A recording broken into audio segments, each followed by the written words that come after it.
What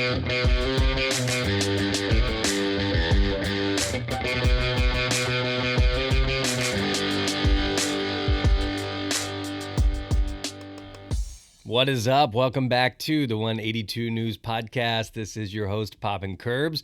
Appreciate you tuning in to the first episode of the year. This is the launch of Season 2. We have not been canceled yet. Today's episode, I have posed a question to my guests throughout the last, several interviews. And basically I've said, if your house is on fire, everybody's safe, family's safe, pets are safe, you can grab one item from your blink-182 collection. What are you grabbing and why? So the answers to this always fascinate me. Somebody brought it up on Mark's Discord. I thought it'd be cool to do a full episode about it. And thankfully, some folks sent in their stories. I have a bunch of comments. I opened it up on Twitter and Instagram. We're going to go through some of those. So I hope you enjoyed this episode to kick off the year. This year hasn't really started too great. I was stoked for 2021, like most people. Unfortunately, went through a couple weeks of health issues in my house. Deaths in the family. It's just not been a good couple months. One thing that truly has been a highlight of quarantine as well as, into 2021 has been Mark's Twitch, twitch.tv/Mark Hoppus. He's done stuff, going back to March and April. He was doing Animal Crossing, Smash Bros. With his son Jack. That's kind of transitioned into the crossword puzzle now. We've been playing Ghost of Tsushima. So that truly has been a highlight. I hope you guys have caught that and subscribed to that. Any proceeds he gets on that or donations all go to the Children's Hospital of LA. For those of you who do watch it, you may have caught this, but I want to slide this in here real quick. Move back, go. Sorry, I know I've asked and answered this 100 times. What's the name of your Blink podcast, Poppin'? 182 News. 182 News. Yes. So when I was coming up with I wanted to do a Blink podcast, and you can't use Blink-182. So then I wanted to make a cover for it, and I can't use any Blink-182 official art. And so 182 News is the best thing I could come up with. Great. When do I get to be on the podcast about my band? Hey, say the word and I'll be there, Mark. Like I said, let's just talk about Ghost of Tsushima the whole time. Totally. That Pokemon Go. Yeah, Mark, obviously, would love to have you on whenever, and I think we should try to think of something cool to do if we're going to do it. Okay, like what? What would be dope? Like maybe go through like the Plus 44 album, track by track or something? Sure, whatever you want. Get kind of your memories of the time. Mm-hmm. Talk about the worst 5 years of my life. Sure, why not? Sounds fun. Sounds cool. We'll dig very deep into that. Total loss of identity, total loss of purpose. Yeah, let's get into that. Your favorite song ever, Baby Come On. Yeah, that's a good one. Okay, so that was courtesy of Mark's Twitch, twitch.tv/Mark Hoppus. I really hope you guys check those out. Honestly, there's some hidden gems in there. He goes through some awesome stuff. Just the other day, he busted out a couple notebooks in his studio, one of which had all of his lyrics from Untitled. The other one was all of his lyrics from Plus 44 that he was going through. So totally subscribe to him and check those out whenever he goes live. But I just had to put that in there. Obviously, if you launch a Blink podcast, you hope that one day you can get one of the members on. Any of them would just be super rad. So the fact that Mark even knows what the podcast is, seems interested in doing it, no promises, but maybe one day he'll hop on. And I think it'd be rad for all of us. Again, I'm just doing this to do rad shit for the Blink community. So if we can get Mark on here to share some cool stories, it's not going to get much better than that. That's really dope. As far as the news goes, there's not a ton that has really came out recently since we last spoke. We know Blink was, working on new material. At one point, it was thought to be an EP around winter holiday season. Obviously, that did not happen. Mark did say that they were potentially going to turn this into a new album. Matt Skiba just posted the other day that he was working on new Blink. So they're totally working on stuff, separate studios, separate ways. We're still waiting to see, what's going to happen with the vaccine rollout and concerts returning, sporting events, normalcy, all that good stuff. Still feel like we're several months away from all of this, but we do know Blink is working on new stuff. Somebody asked Travis the other day if Blink was going to release a new album in 2021, to which he replied yes. So I do think we'll get new Blink stuff this year. Obviously looking forward to it, but they're being kind of quiet about it, which honestly is how I feel they probably should be. There's no point in rushing this. There's no point in setting unrealistic expectations at this point. So just continue writing and see what you come up with. And I hope it ends up being a full album. I hope shows are back by the end of the year. And I cannot wait to see the dudes back on stage and hear some new Blink, of course. Okay, let's get into some of these stories. Thankfully, some folks sent in their stories. I'm going to start with longtime Blink-182 online contributor Tibout. So if you've ever looked at the comprehensive timeline we keep there, Tibout is a huge contributor. He is constantly scouring the internet for photos and ticket stubs and rare stuff, making sure that is up to date. So thank you, Tibout. Here is your story. Let's see what you had to say about your favorite Blink-182 piece, the one thing you would grab if your house was on fire and all your hamsters and family were safe. Hey Popping Curbs, it's Tibo182 from the forums. The item that I would definitely keep if there was a fire is my Skull Rainer signature. Unfortunately, I don't have the exact date or show where it was obtained. I only know that it was obtained during one of the Canadian shows in March 1998. There's not a lot of signed items from that particular tour, and I'm really glad that I have this particular item. And obviously, with the whole tour being a turning point in Blink's career, it definitely adds a lot of nostalgia, and it's a very valuable item in my collection. Yeah, that's a nice one, okay? So anything signed by Scott is really rare, to be honest. I have documented the band's autographs for almost a decade at this point, and anytime I see something signed by Scott, my hair raises a little bit because it's just that rare. You just don't see it that often, and part of the reason is, obviously he was there in the first iteration of Blink, and as Davy Jones mentioned, 95, 96, yeah, they were readily available, but there weren't people just fawning over autographs.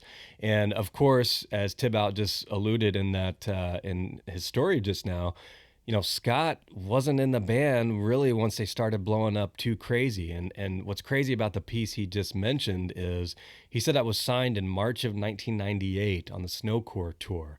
Well, Scott was only in the band for about another 2 or 3 more months. So the thing I like about autographs, and the reason why I collect them, is a lot of them have a really cool story to them. So that's an awesome piece. I appreciate you sharing that, Tibout, and totally keep up the work on Blink-182 Online. We appreciate you. This one comes from a fellow listener, Xander. Let's check out what Xander has to say. My favorite Blink-182 collectible has to be the red-eyed version of the Cheshire Cat album from 1996, I believe. I think only a couple hundred copies of those were made, but I'm not really sure. And I think it's such a unique piece because it's the contrast to the blue-eyed original album version, and I love old skate punk Blink, so yeah, that's my favorite Blink-182 collectible of all time. Thank you.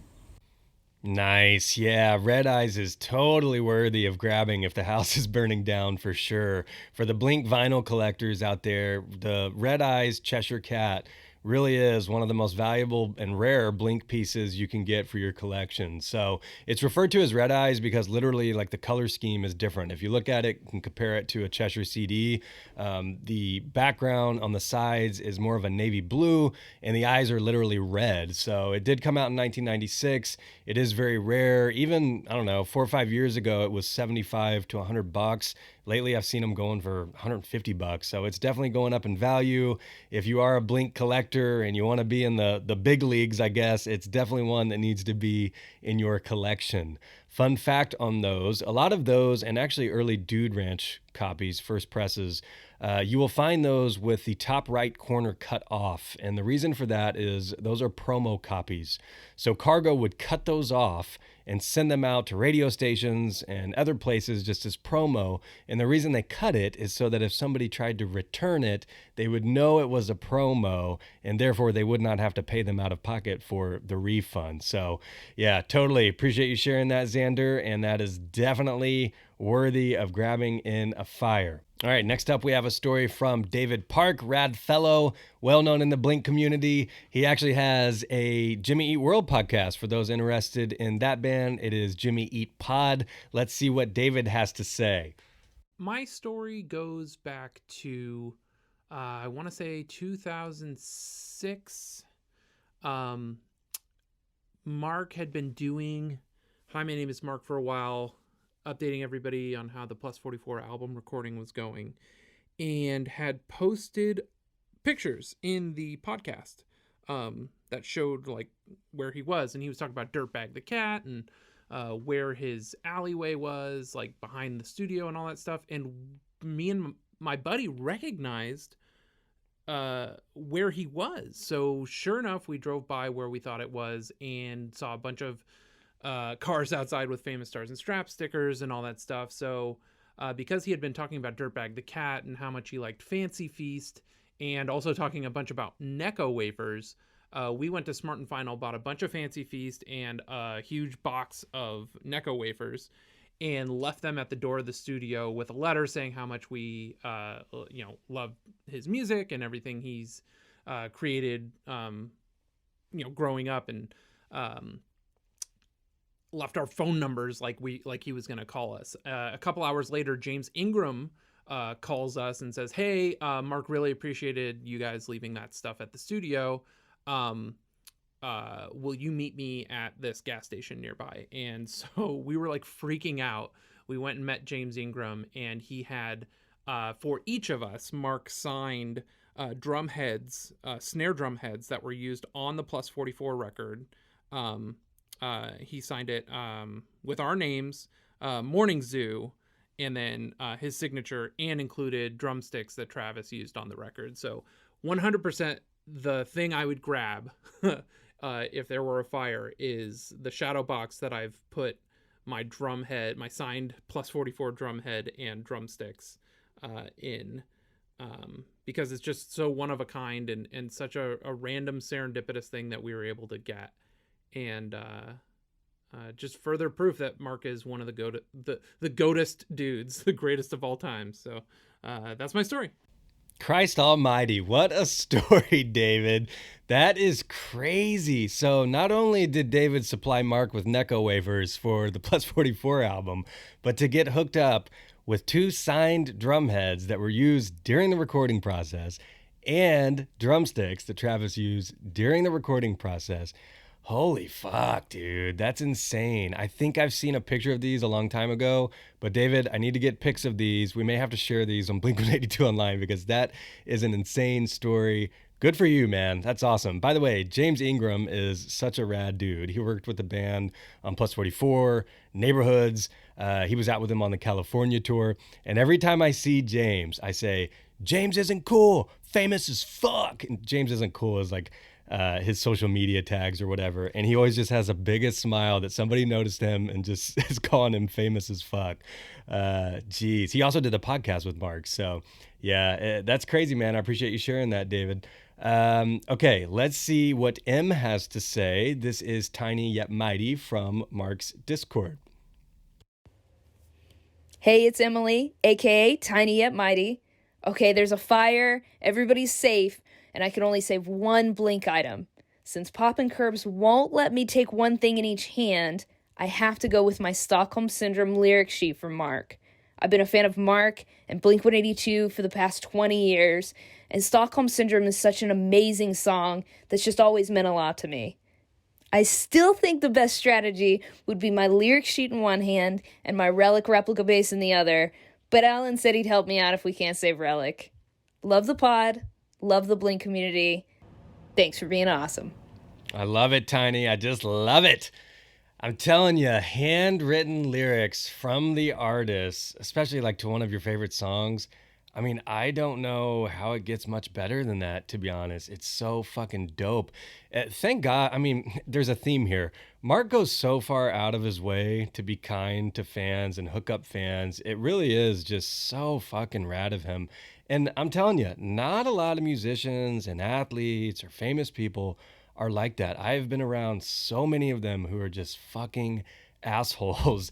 And I mean, to take time to handwrite your lyrics, mail it to you, and if you are going to donate, make it go towards Children's Hospital of LA. I mean, it's just so fucking cool. That's awesome, Tiny, that you picked Stockholm Syndrome. A lot of people will go with like Adam's Song or Rock Show or something like that. And Stockholm has always been one of my favorite songs on Untitled. Mark actually just said the other day on his Discord that he was not in a great place when he wrote that song, which is obviously, pretty evident from the lyrics. I'm so lost. I'm barely here. I wish I could explain myself, but words escape me. I mean, geez, deep stuff there. And you're correct. I will not let you grab the relic base in your other hand, but thankfully, since Alan is a master of these replicas, he'll make you another one. He's been on the pod. He told us everything he does. It's just that easy, Alan. We'll just make her another one. All right, let's see what we have next. There's no question that my favorite Blink collectible of all time was the big ass plastic bunny that they came out with on the 2009 reunion tour. They made the small ones. Everybody got those that came in a little box, just 2 or 3 inches tall or whatever. But they also made a big one that was 2 feet tall, and I think it was $300.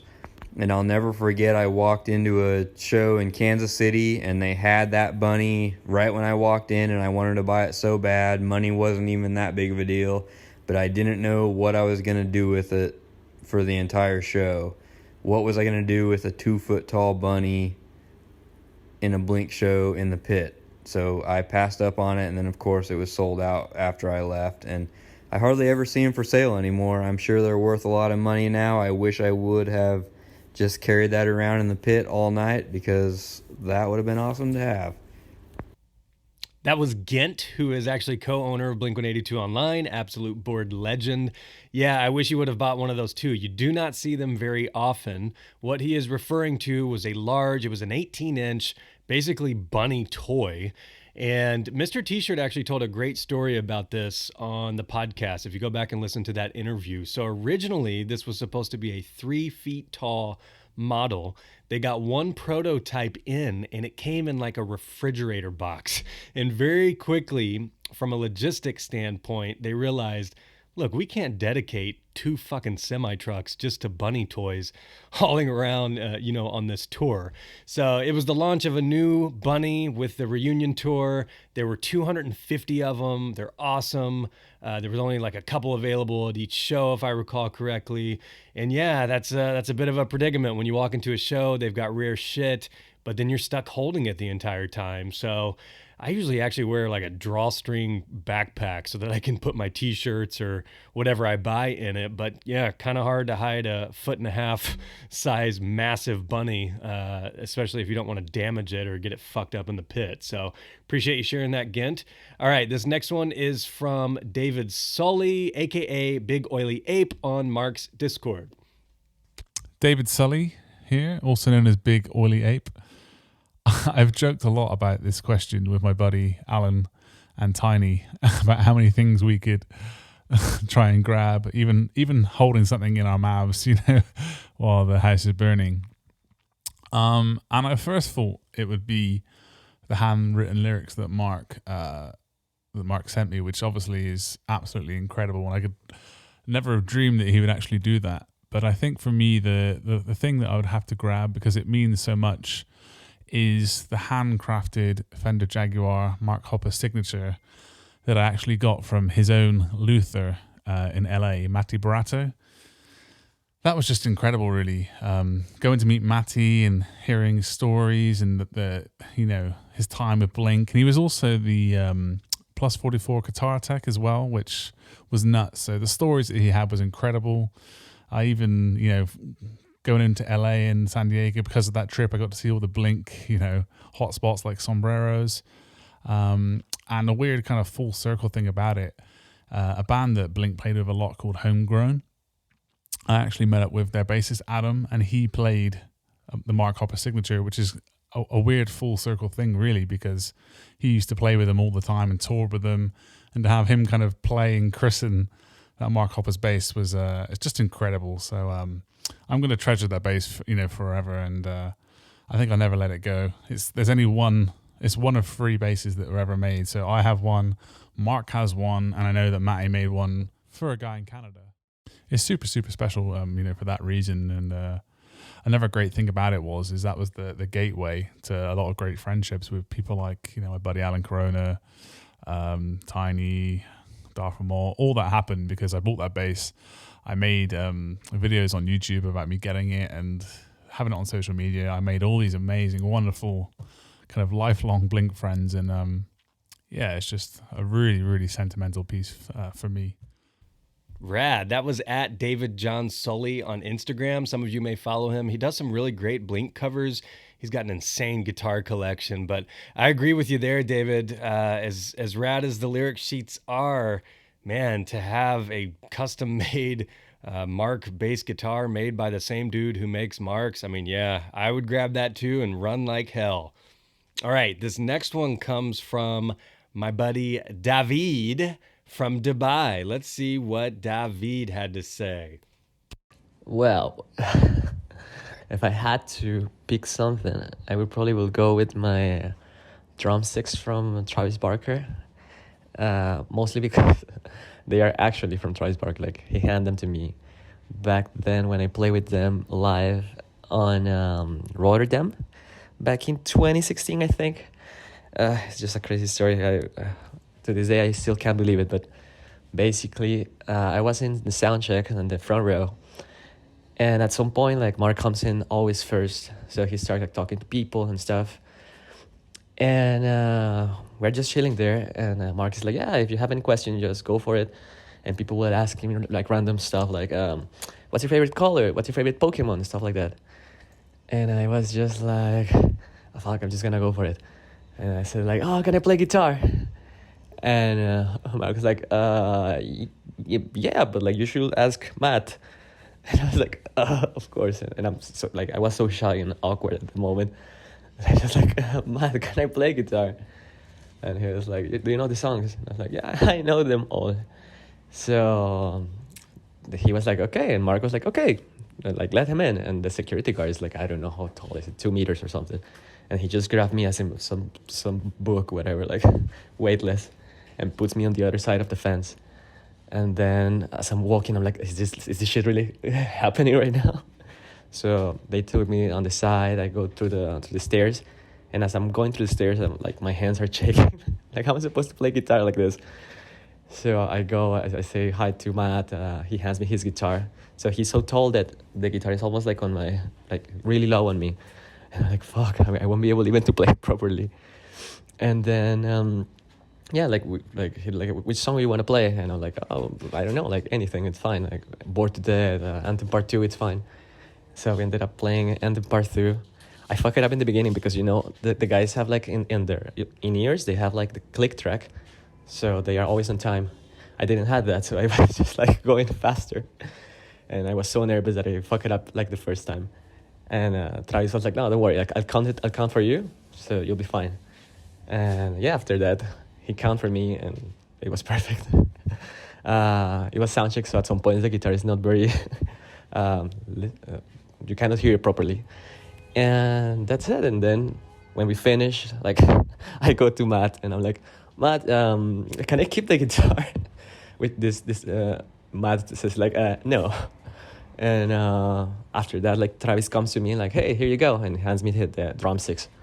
And I couldn't believe it. I was like, fuck, this is amazing. Then Mark gave me a few picks, and yeah, that's why I will go with it.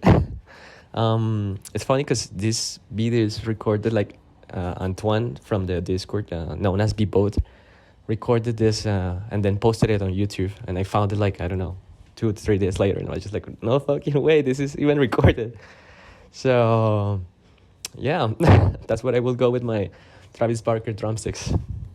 Damn, dude, that's pretty killer. I mean, I couldn't imagine getting up there and playing with Blink and how nervous you would be. I've seen that on the past tours, especially during sound check, which, God, I miss fucking sound checks. They're really the coolest thing in the world. Usually there's like 50 people.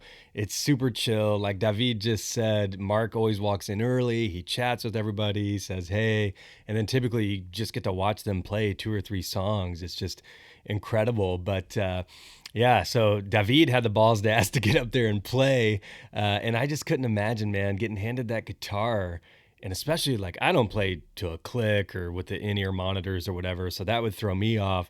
And then you're sitting there looking at Travis count down, and you've got to keep up with him and Mark playing Anthem Part 2.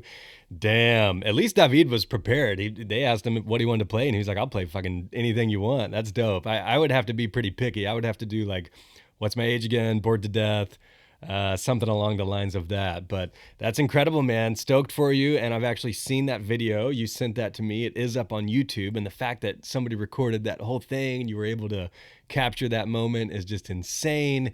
And obviously, when Travis hands you drumsticks after you just played with Blink live, I mean, fucking hell. What a memory, dude. Good for you. That's dope. I appreciate you sharing. David's my buddy. I'm sure I'll catch you on PlayStation, maybe even later today. I want to transition to some of the comments. So I opened this up on Twitter and Instagram to get some comments rolling in. I softened it a little bit. At first, I was doing the if your house is on fire. I think some people maybe thought that was a bit, I don't know, morbid.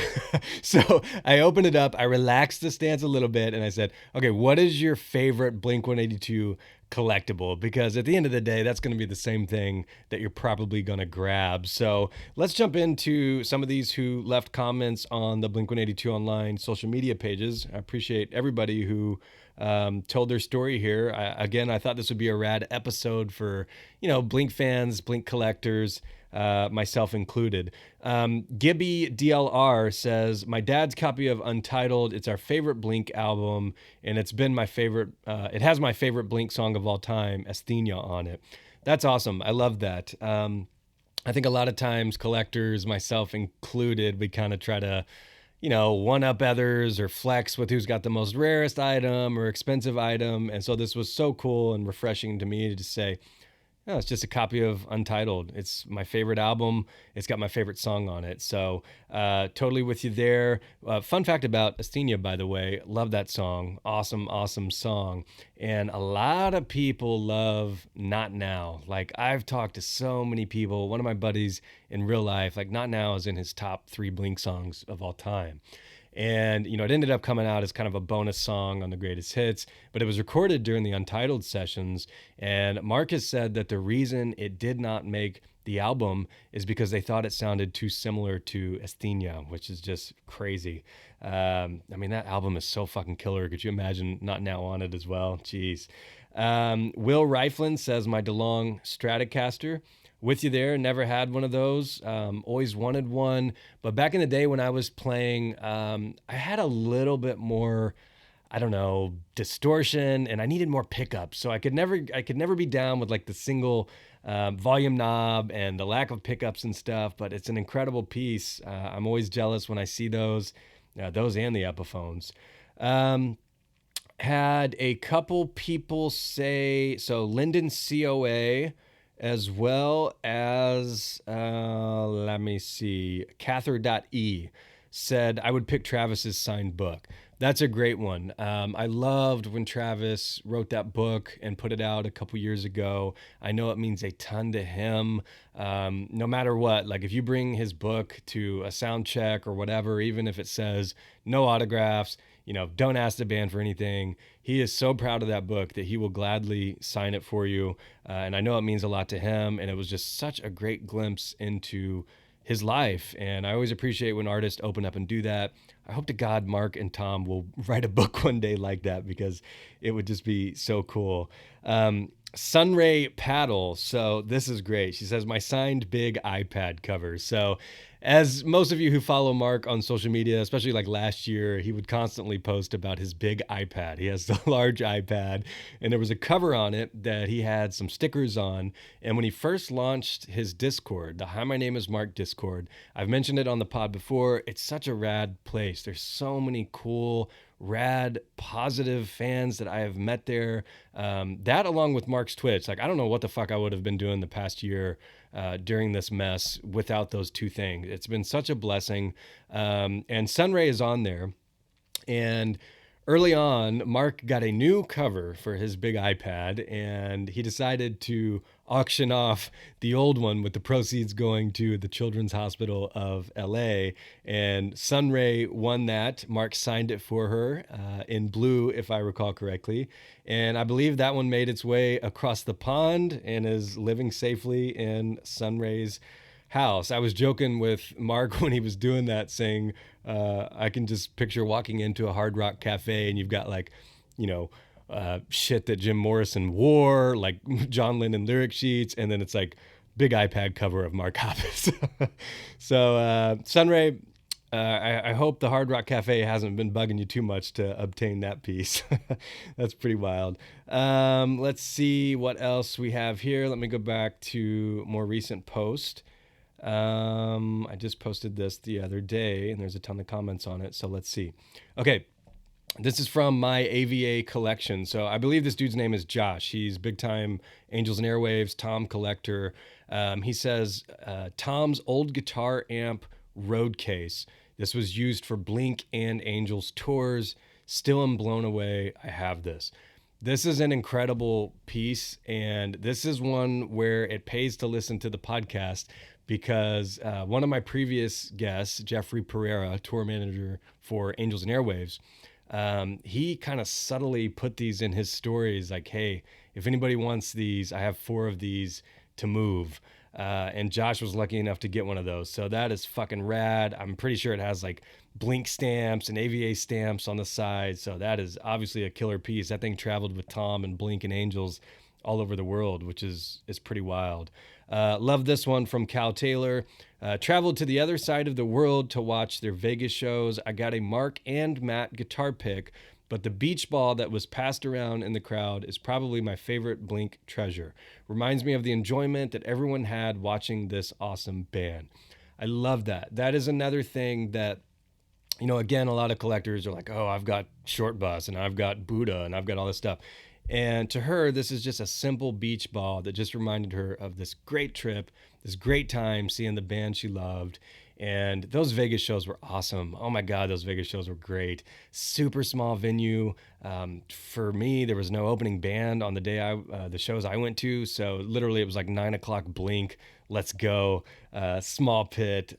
Gosh, I wish I could go back and redo those. Those are awesome. Leo Mad. Tom DeLonge 50-inch double-sided dildo, to which I jokingly replied, I hope he signed it for you. Some people are still just such assholes on the internet, but it's with good fun. I picture that as like a boomer edition 50-inch dildo. Jason 182 Roberts, probably my Gibson TD or the Fender TD. Yeah, Gibson ES 333s are just flying up in value. Actually, the Epiphones are as well. But I mean, you can't even hardly touch a Gibson DeLonge model for less than $4 or $5 at this point. It's really wild. Skull 257 says, my Mark Hoppus guitar pick. I love it because it brings back memories of when I went to their sound check at the Barclays Center. I miss concerts. I miss concerts too, and I love when you get a guitar pick at a concert. I'm such a fucking nerd that when the show is over, I'm one of the ones like looking through the confetti for a guitar pick. And I think the reason being is not only is it a rad collectible and it reminds you of the show, but when I saw Plus 44 live, and this was in 2007, and at that time, I can't remember if I've told the story on the pod or not, but I hadn't seen Blink yet. And my buddy and I, who I hope to have on the podcast, he's my Blink friend in real life, and I go to all these shows with him. I can always count on him. We're always so stoked to go see him. We were huge Blink fans. They were broken up, and we were so fucking stoked to see Plus 44 because at the time we were totally convinced, and still felt that way for several years, that that would be the closest to Blink that we would ever see. And the thing I got there, and this was when I was just like a broke college kid. I didn't have a collection. Couldn't afford jack shit. In fact, I think his grandma helped paid for our tickets just to go to that show. But I got, and he did as well, a Mark Hoppus plus 44 pick. And for the longest time, that was like the only thing in my Blink collection that was worth a shit other than like, random CDs. So I love that when people just cherish just like the smallest little thing. That's so rad. Renee says, none. I just love their style and music. I'm with you there. You don't have to collect stuff. You don't have to hoard posters or flyers or pics or have all this expensive shit. I mean, at the end of the day, the reason that I even do any of this is because I just love their music. And I just love how these dudes have made me feel throughout the years. And, I appreciate that answer. It's simple. And really, there's not much more to it. It's the music at the end of the day is what means so much to all of us. Zoo Leopard. I have an original copy of Lemmings. It looks very cool. I love the artwork. It looks like a National Geographic. I actually never realized that. I have Lemmings. It is a rad little 7-inch that people kind of forget about, to be honest. And I've never put two and two together that it does look like the front cover of a National Geographic. And now that I think about it, I'm sure that was probably intentional. So that's awesome. That's really dope. I appreciate you sharing that. Sean Lamers, 2000 Mark, Tom, and Travis Show tour shirt. It was my first concert without the parents. I wore it every week that summer. Yeah, I have some old tour shirts as well. And it just, again, the thing I love about all this stuff is it just takes you back to that day. It's just a little reminder. Like every time I see my Plus 44 shirt, I think about that show. Or every time I see my Neighborhood shirt, I remember seeing Blink all together, with Tom for the first time, and just how fucking stoked and how awesome it was. The Joke's on You, 182. My 2014 signed Christmas poster. Considering Tom left shortly after, this was probably one of the last things they signed together. Yeah, it probably was, to be honest. There was 2 or 3 years there where I think it started in 2012, where they started offering signed copies of the Christmas poster. I have a couple of them. In the past couple years, they changed it to like a random, like you weren't guaranteed to sign one. But yeah, if you want something signed by all three, and again, I've documented this. I look at Blink autographs every day. If you want something signed by all three, honestly, those Christmas posters are a great way to go. It's one of the few things that pop up because, to be honest, stuff signed by all three members is so fucking rare. It's crazy rare. I need to have an entire discussion on this at one point or at some point. But for example, you would think, Enema of the State, endless touring, so many shows, so many records sold, millions of records sold. You would think there would be so many signed copies of those. I can count the number of full band signed Enema of the State albums I have seen on one hand. I think I've seen like 5.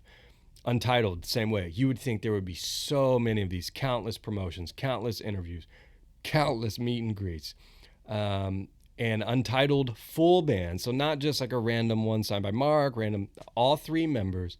I think I've seen 3 Untitled full band signed CDs in almost 10 years of documenting every single Blink autograph I've ever seen, which just blows my fucking mind. So yeah, the Christmas posters are definitely a great way to get something signed by all 3 if that's what you want.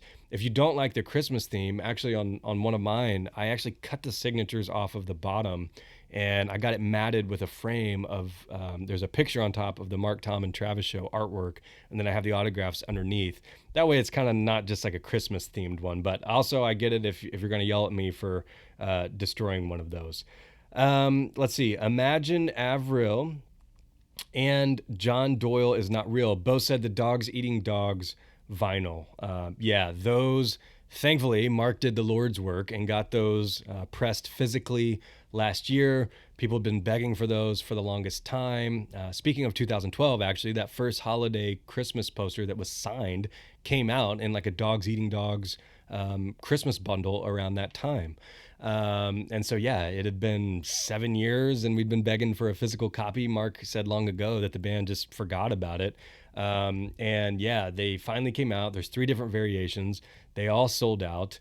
It was a huge ordeal with people ordering duplicates or buying too many. But yeah, if you've got Dogs Eating Dogs on vinyl now, cherish it because it's rare and it took a long ass fucking time for those to come out.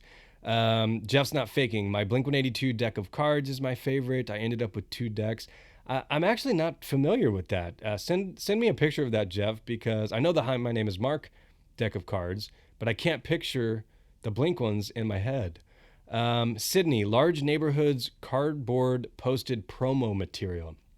That's rad. I'm always jealous of people who, it reminds me of like going to CD stores back in the day. Like we had a disc jockey or FYE or whatever, and you would go there and you would see like these rad cardboard cutouts.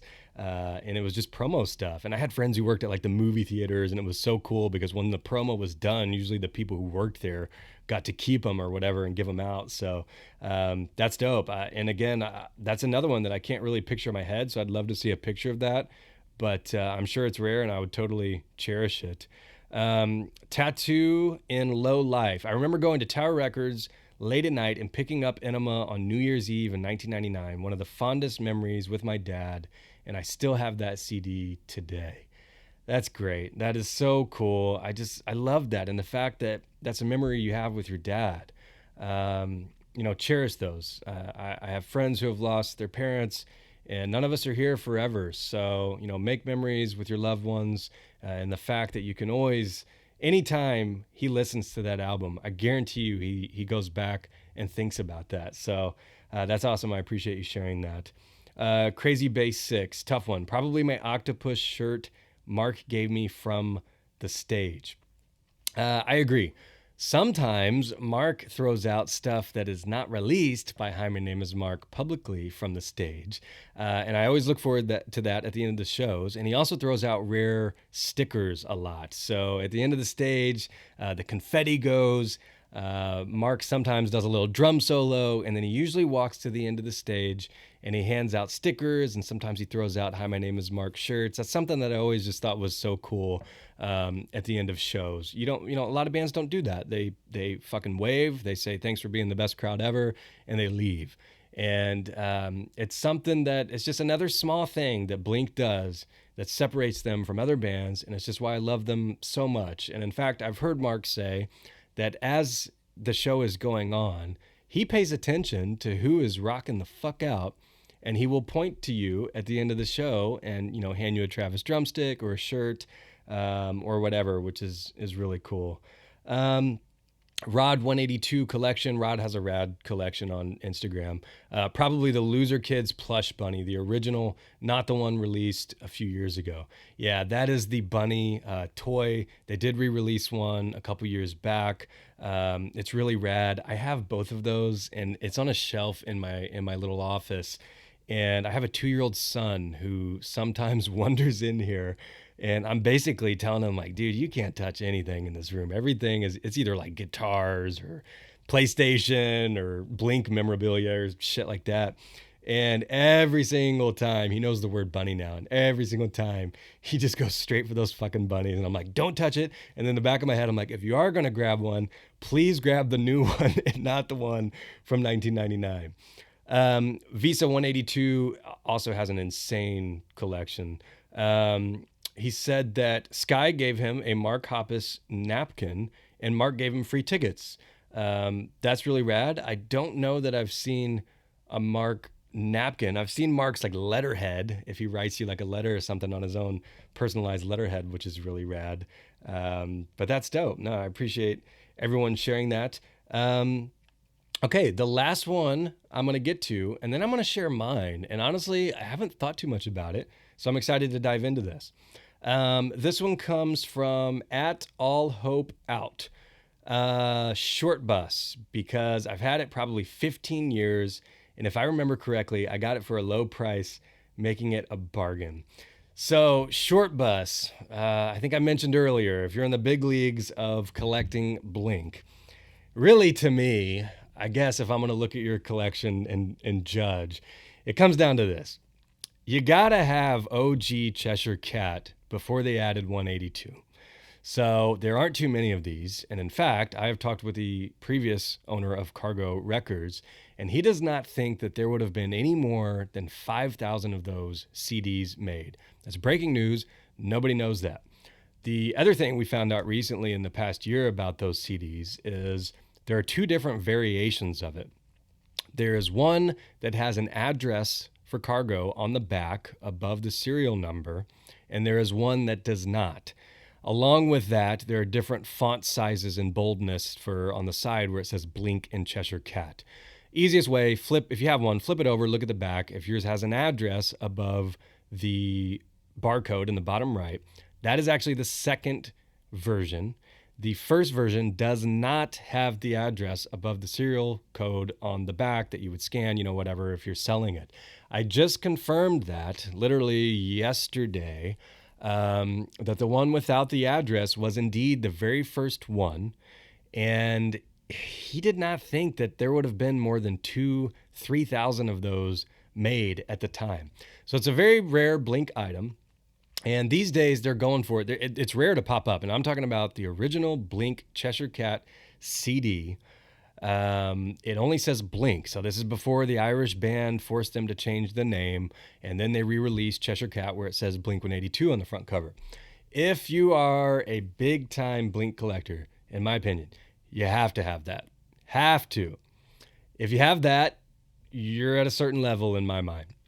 The next thing, if you have the Red Eyes vinyl, which somebody mentioned earlier, we discussed earlier, that puts you another step higher.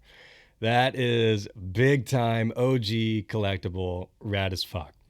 The third tier is the Short Bus 7-inch vinyl. Now, this is a very rare, it's one that has the purple cover. It's a split with the iconoclast. It's very rare. It's when they're still going by Blink. There were only 500 of them made.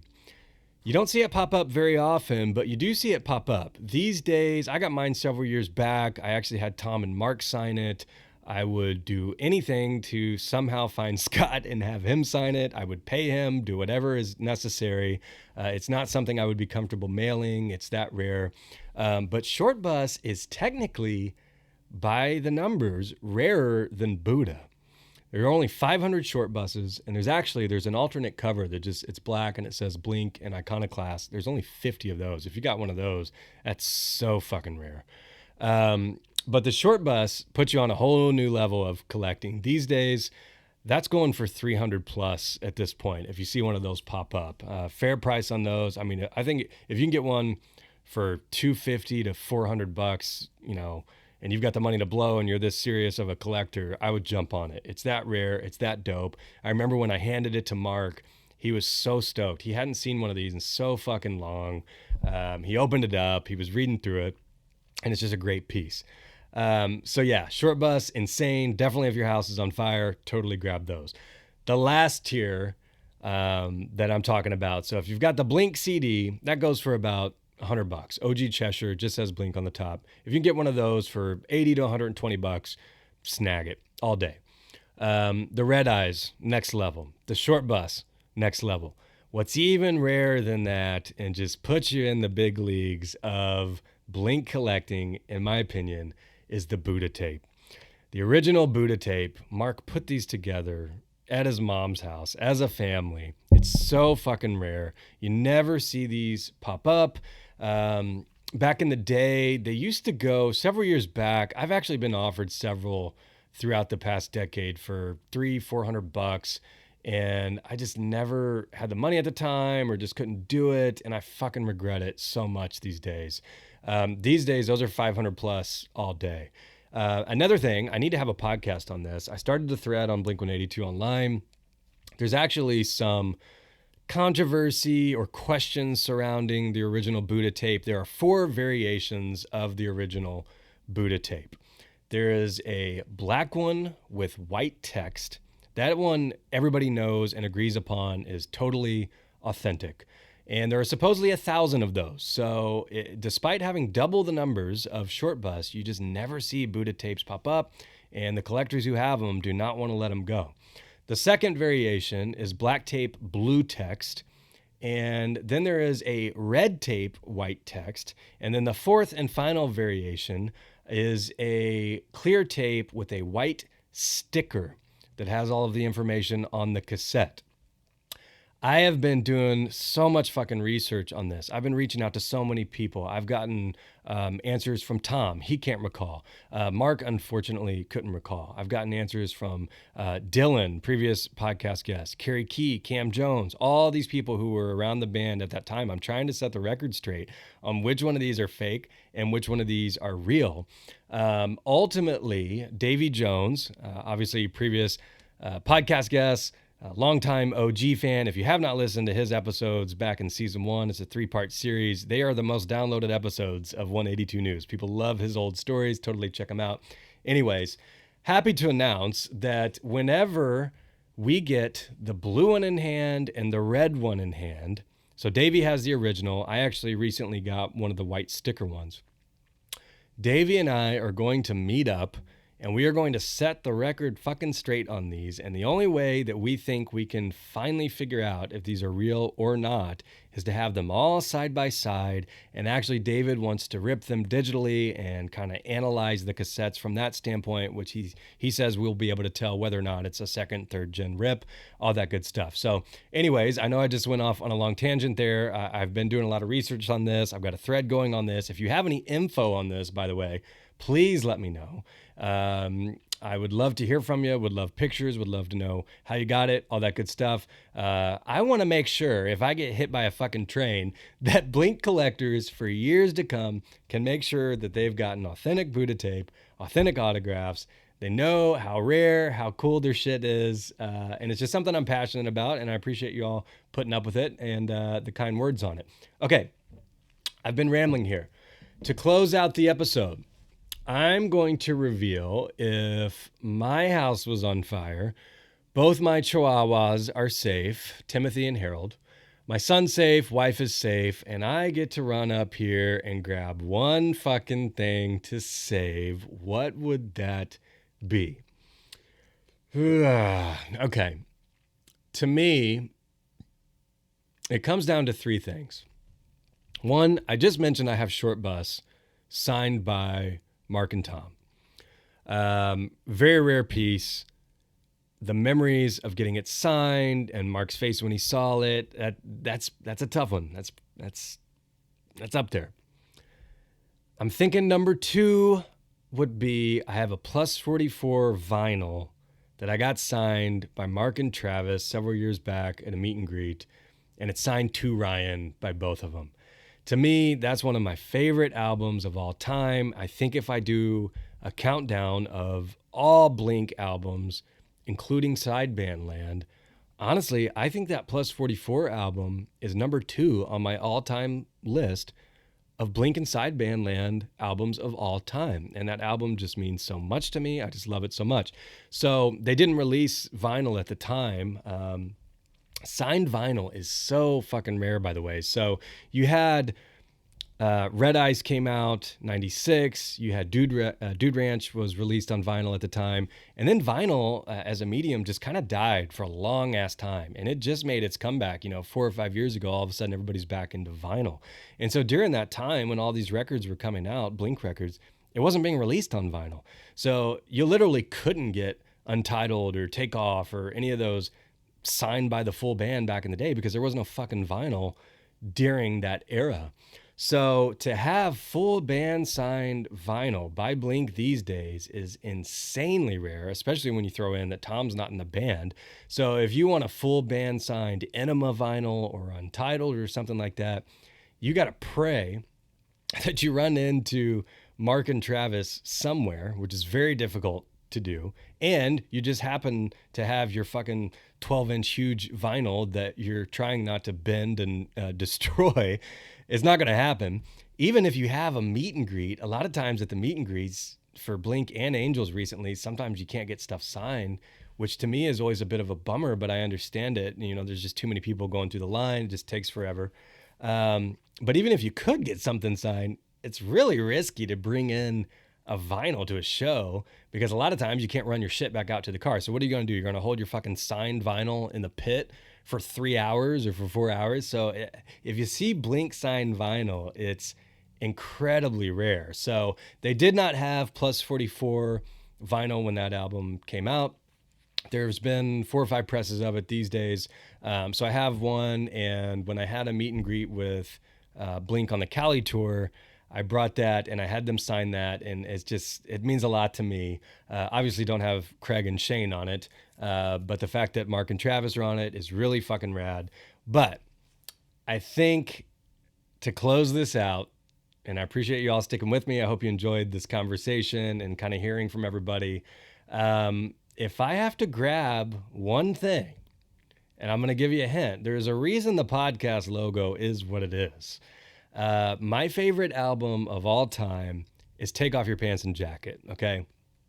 To me, Blink had perfected pop punk, and Take Off Your Pants and Jacket, you just started to get that bit of angst in there. And to me, at my age and when it was coming out and I was playing guitar, I just connected so much with that album. And to this day, it's still my favorite Blink album of all time.